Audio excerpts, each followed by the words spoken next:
안종범, 현기환, 원세훈, 조윤선, 조현오 다 우리가 추억 속의 그 이름들이 이번에 다 등장을 했는데 이분들도 다 사면복권의 대상자가 된다고 합니다.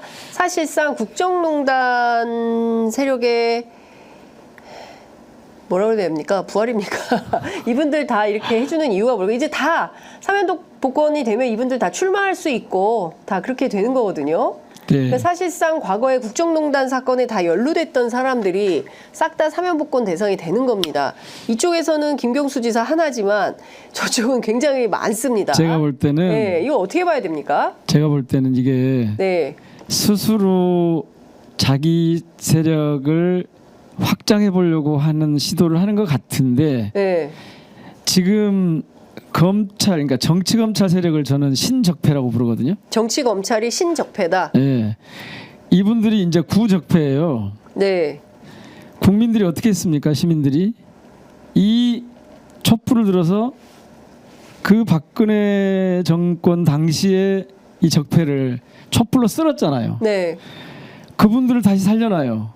그래서 이 신적폐가 지금 정치검찰이 온갖 만행을 저지르고 있는데 윤석열 정권을 이렇게 호위하면서 온갖 만행을 저지르고 있는데 이거를 살려놔서 여기를 살짝 좀 덮어보려고 혹은 좀 흐릿하게 시야를 좀 흐릿하게 만들어 보려고 하는 것 같은데 죄송하지만 국민들이 이분들보다 훨씬 앞서갑니다.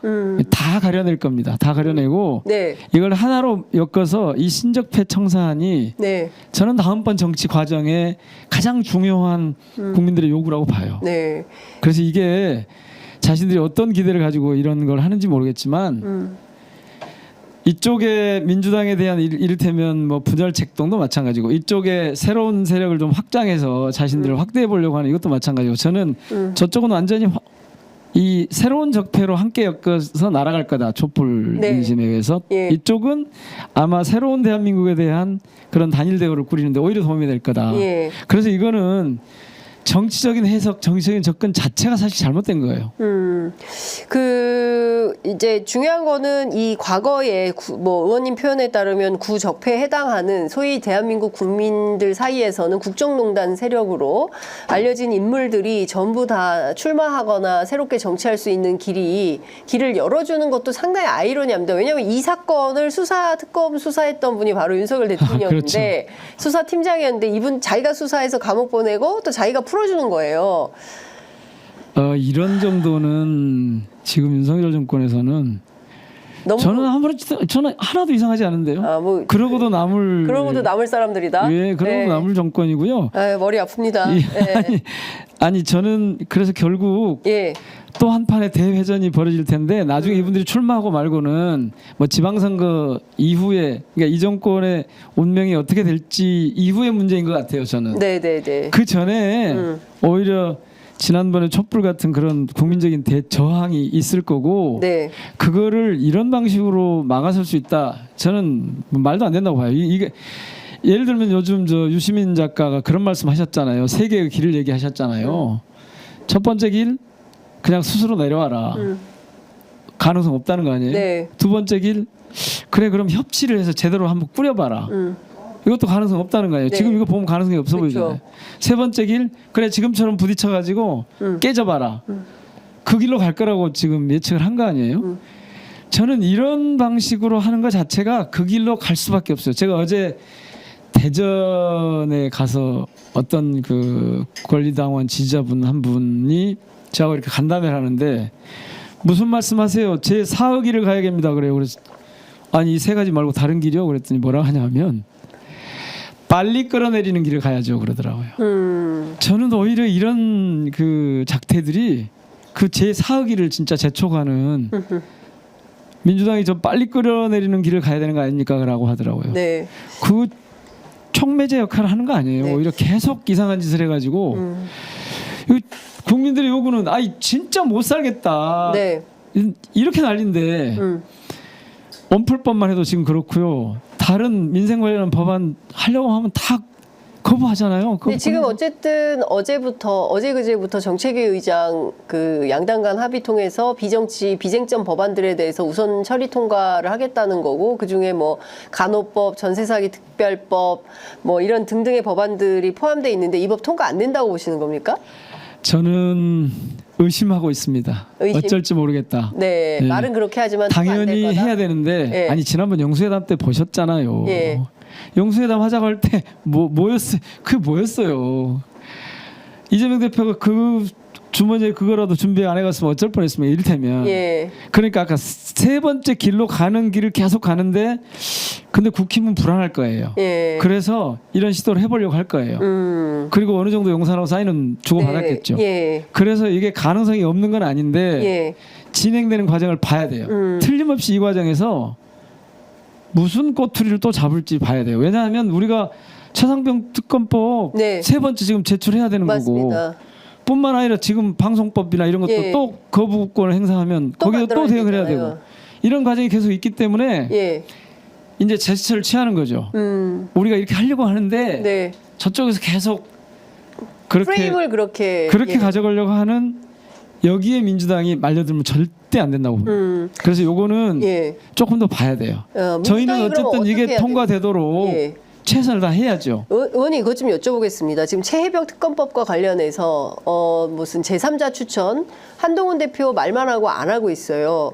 안 할걸요? 예, 민주당 내부에서는 뭐 제3자 추천 그게 뭐 대한변협이 됐든 대법원장이 됐든 받아야 되는 거 아니냐. 그거 빠졌습니다 이번에 세 번째. 네, 이번에는 빠졌죠. 네. 이런 주장부터 절대로 그건 안 된다라는 주장까지 좀 이렇게 스펙트럼이 넓은 것 같습니다. 네. 의원님 판단은 어떻게 가야 된다고 보십니까?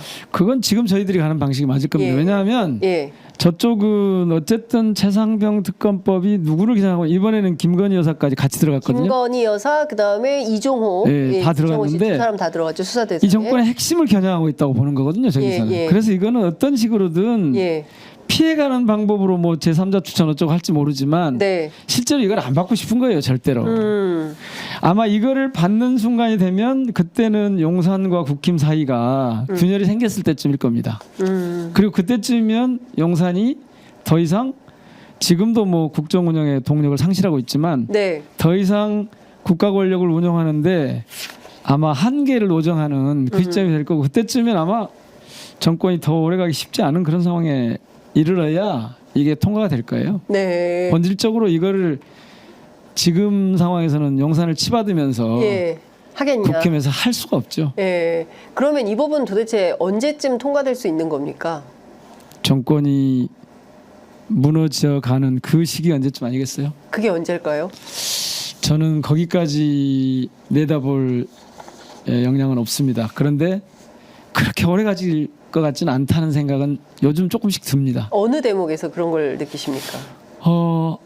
어떤 것도 이 국힘과 용산이 하는 정치가 예, 자신들을 염두에 두고 있지 시민들, 주권자들, 국민들을 염두에 두고 있지 않다는 것이 확인될 때마다 저는 그런 생각이 들어요. 즉 예, 민심으로부터 멀어지는 순간 이 거리가 커지면 커질수록 예, 멀어지면 멀어질수록 네. 그 시간이 더 앞당겨지지 않겠어요?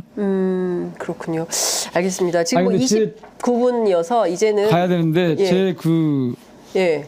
마지막으로 최고위원 맞아 그 최고위원이 얘기를 좀 했어야 되는데 왜 그러니까요. 이렇게 안 해주시는 거예요? 아니 앞서서 좀 했고 최고위원 이제 지금 그 어떻게 되면 중반전은 넘어서고 이제 종반전으로 가고 있는 거죠. 8.18 전당대회니까 근데 너무 길어요. 민주당 그 전당대회가 너무 길어서 날도 더운데 좀 지치는 면이 있습니다. 기간으로 보면 중반을 훌쩍 지났고요. 네.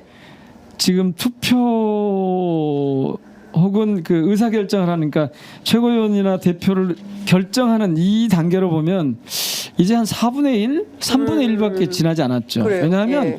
뒤쪽에 잔뜩 밀려 있어요. 권리당원 온라인 투표만 해도 그렇고 네. ARS 투표가 또 있고 대의원 투표가 있고 뭐 계속 있어서 네.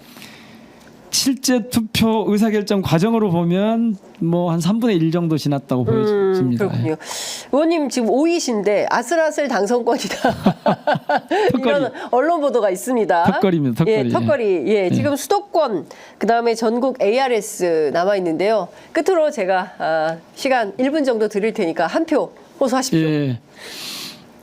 광주 전남 즉 호남의 시민들이 왜 민영배를 다시 당선권 안으로 밀어 올렸을까? 그거를 한번 눈여겨봐 주시면 좋겠습니다.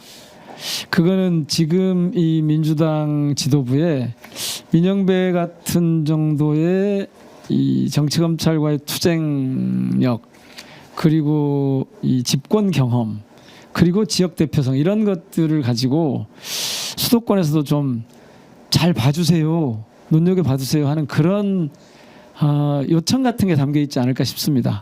그래서 경기와 이 서울의 이 저희 권리당원 그리고 대의원 동지들께서 광주 전남의 정치적 열망을 좀 받아주시면 좋겠다 싶습니다.